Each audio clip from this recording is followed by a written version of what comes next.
நல்லவர். கர்த்தர் தொட்ட யாவரும் சுகமாகிறாங்க. இயேசு கிறிஸ்து பாருங்க, பூமியில் மனுஷனாக அவர் நடக்கும் பொழுது கண்ணு தெரியாத குருடர்களை அவர் தொடுறாரு, அவங்க கண் பார்வையடைகிறாங்க. நடக்க முடியாதவங்க நடக்கிறாங்க. குஷ்டரோகிகள் சுகமாகிறாங்க.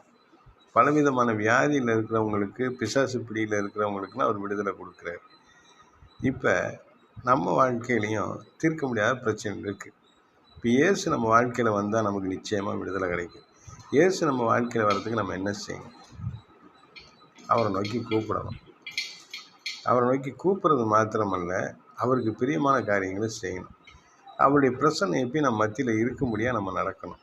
அவருடைய வேத வார்த்தைகளை நம்ம பயபக்தியோடு படிக்கணும். பைபிளை அவரை குறித்து நமக்கு தெரிஞ்ச ராகத்தில் பாடலாம், தெரிஞ்ச பாட்டை பாடலாம், பாடி துதிக்கணும். உள்ளத்தின் ஆழத்தில் துதிக்கணும். அப்படி துதிக்கும் பொழுது பார்த்திங்கன்னா கர்த்தருடைய சமூகம் நம்ம மத்தியில் வந்துடும். பிசாசு ஓடி போயிடுவான். போராட்டமெல்லாம் மாறிடும். ஜெபிக்க ஆரம்பிச்சிங்கனாலே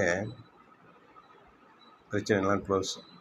அவரை பாடி துதிக்க ஆரம்பித்தாலே ஆசீர்வாதங்கள் நம்மை தேடி வரும். கர்த்தர் பெரியவராக இருக்கிறார். அவர் ஆசீர்வதிக்கிற தேவனாக இருக்கிறார். ஒருபோதும் குறைவின்றி காக்கிற தேவனாக இருக்கிறார். அவருடைய வல்லமையின் வலது கரங்கள் நம்மோடு கூட இருந்து பாதுகாக்கிறது. தேவைகளை சந்திக்கிற தேவன் ஒரு நாளும் கைவிட்டு போக மாட்டார். நாம் ஜெபிக்க ஆரம்பிக்கணும். தேவனிடத்தில் அதிகமாக நேரத்தை செலவு செய்ய ஆரம்பிக்கணும்.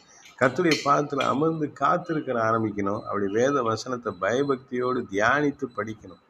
அந்த வேத வசனங்களை ஏதோ கடமைக்கு படிக்காமல், அந்த வேத வசனங்களின் ஆழமான சத்தியத்தை உணர்ந்து அதை நம்ம வாழ்க்கையில் கடைபிடிக்க ஆரம்பிக்கணும், கைக்கொள்ள ஆரம்பிக்கணும்.